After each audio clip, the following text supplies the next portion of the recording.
Buenas tardes. Hoy, domingo, 1 de mayo, Día Internacional del Trabajo.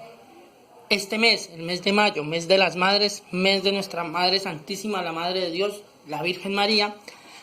hago estos videos recordando que los 3 videos anteriores, primero que hablé sobre el tamarindo, carambolo o fruto de estrella, la importancia que tuvo la llegada de este fruto a América. Después hablé de un producto americano como el elote, poroto o maíz, que cambió la fase global, pues su cosecha de 6 meses permitió al hombre tener gran producción alimenticia y fuera de eso permitió la revolución industrial. Y el tercero, pues la caña de azúcar, uno de los productos que endulza y nos cambió los colores y los sabores del continente americano y que fue base de la primera industrialización de Cuba con el famoso tren de Cuba de 1835. Quiero que sepan obviamente que en estos videos que hago intento romper la leyenda negra sin hablar de leyendas blancas ni de leyendas rosas, demostrando que el Imperio Español fue base fundamental, la mano de obra negra, indígena, polinesia y malaya para la construcción de este mismo, que no fue solo parte blanca y no más, pues el Imperio Español fue fundamentalmente sincrético gracias a la religión católica y la ayuda fundamental de estas poblaciones humanas cambió para siempre la faz de la tierra. En el primer ejemplo que puedo dar de esto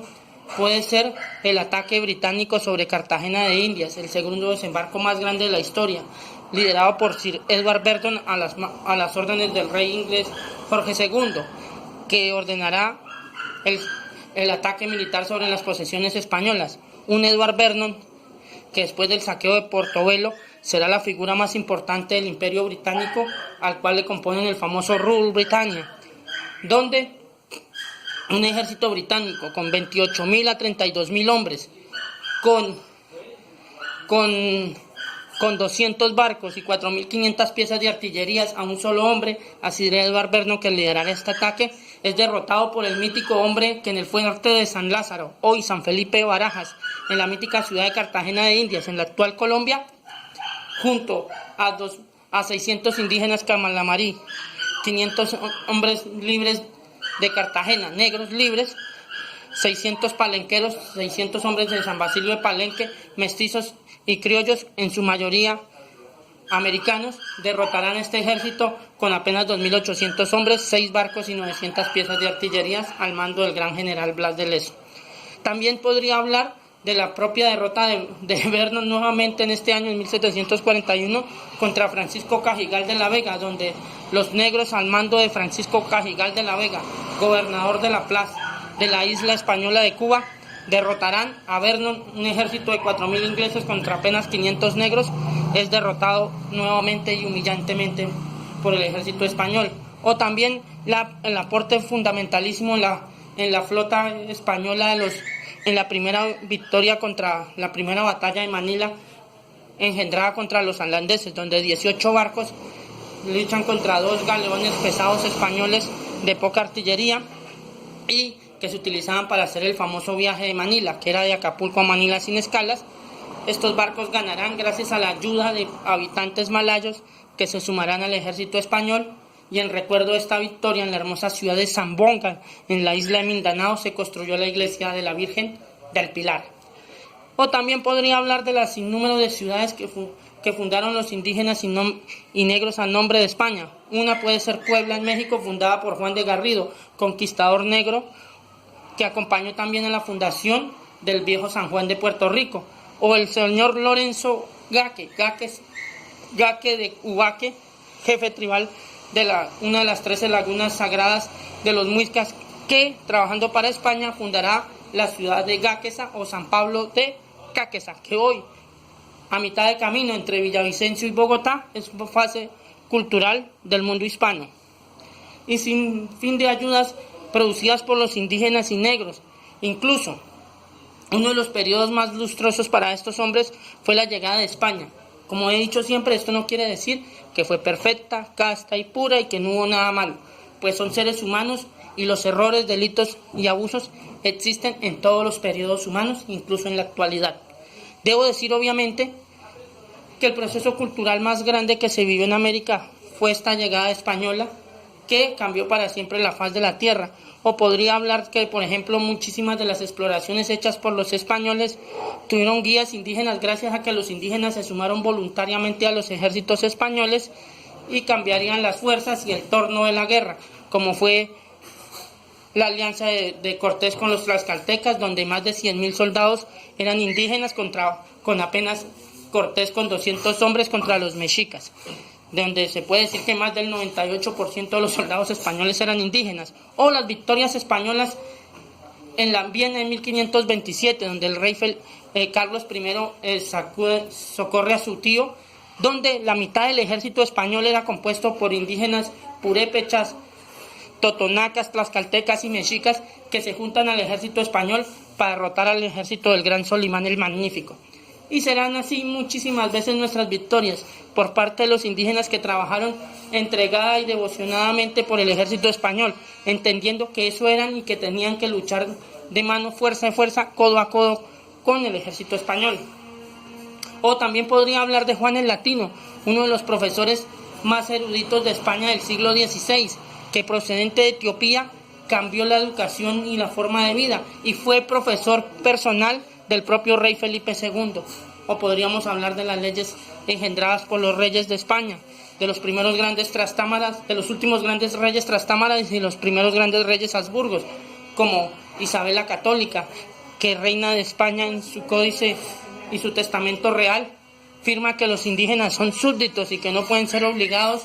ni a perder sus tierras, ni a ser transformados, ni pueden ser obligados a hablar castellano en contra de su voluntad. O también las leyes de Fernando II de Aragón, esposo de Isabel la Católica, que un año antes de morir, en 1523, edita las primeras leyes de protección en Salamanca. O su nieto, el que sucederá al poder a Isabel y Fernando, el señor Don Carlos I de España, que en las controversias de Valladolid detiene 5 años la conquista para ver si es moral o inmoralmente correcta. Y también don Felipe II, hijo de Carlos I,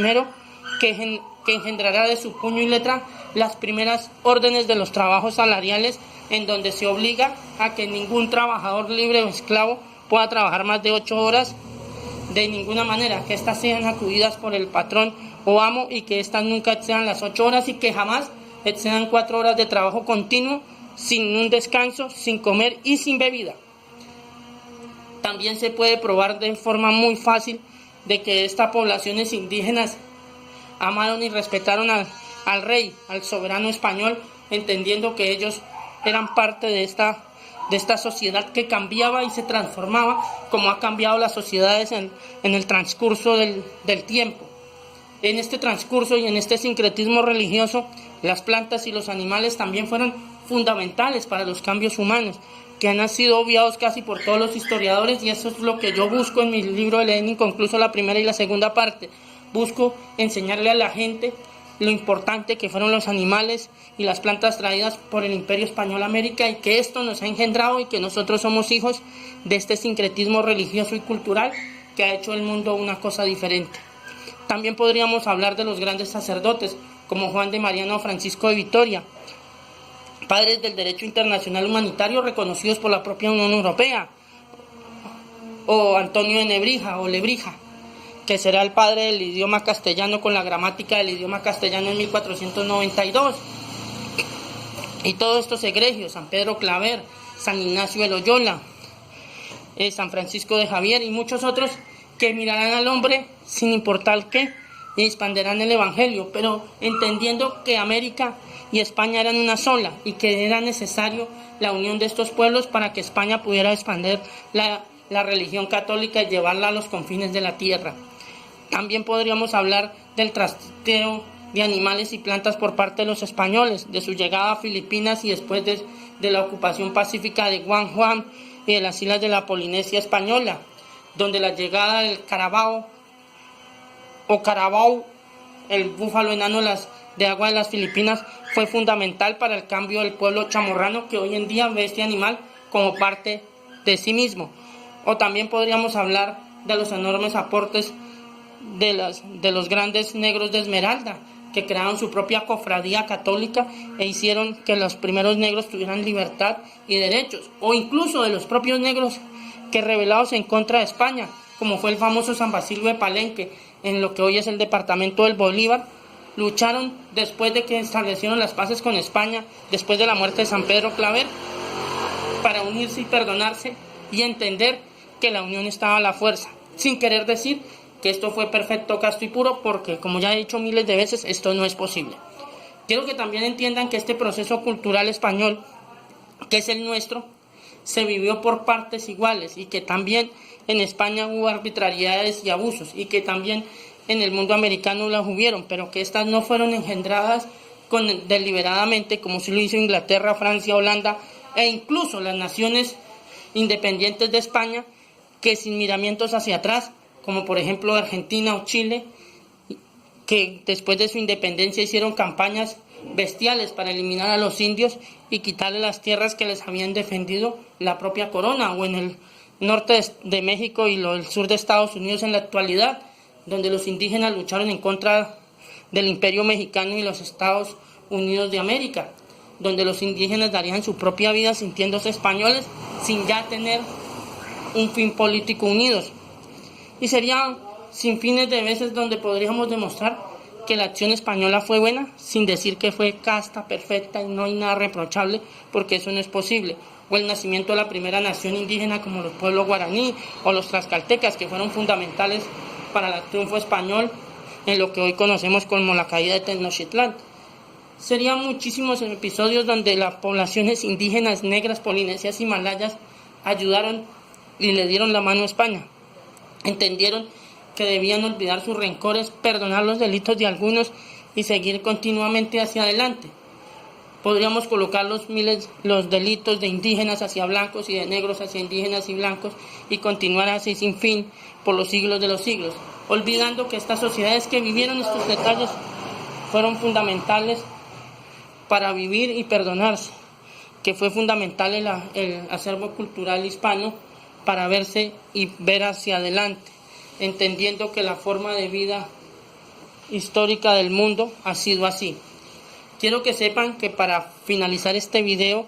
quiero que sepan que también hablaré, por ejemplo, de personajes que fundaron ciudades por parte de los negros, como el señor Juan de Garrido, que fundó la ciudad de Puebla y ayudaría a fundar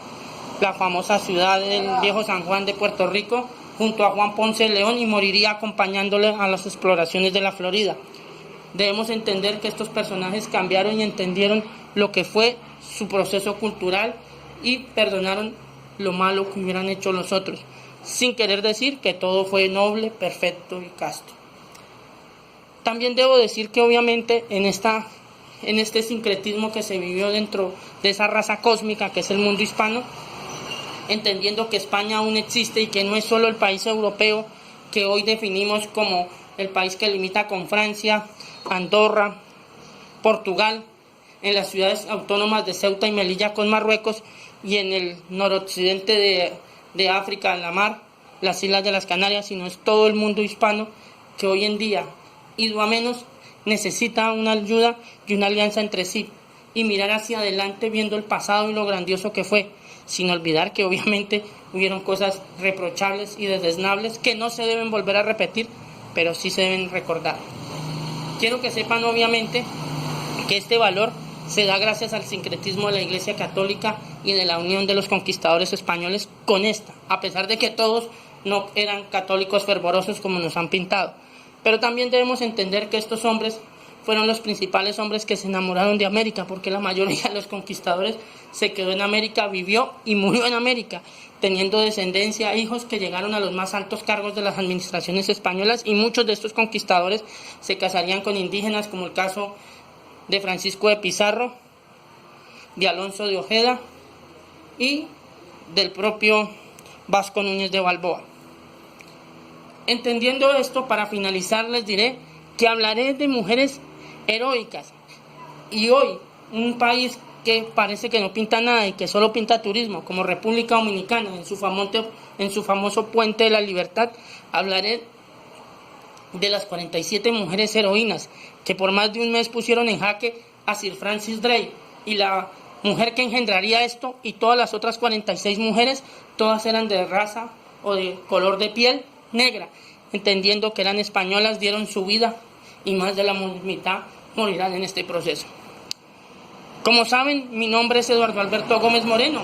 miembro honorífico de la Casa Histórica Agualongo y Quesada. Les deseo feliz domingo, feliz inicio del mes de María y lo mejor de todo para este mes que inicia y este año que ya llegando a su mitad. Muchas gracias.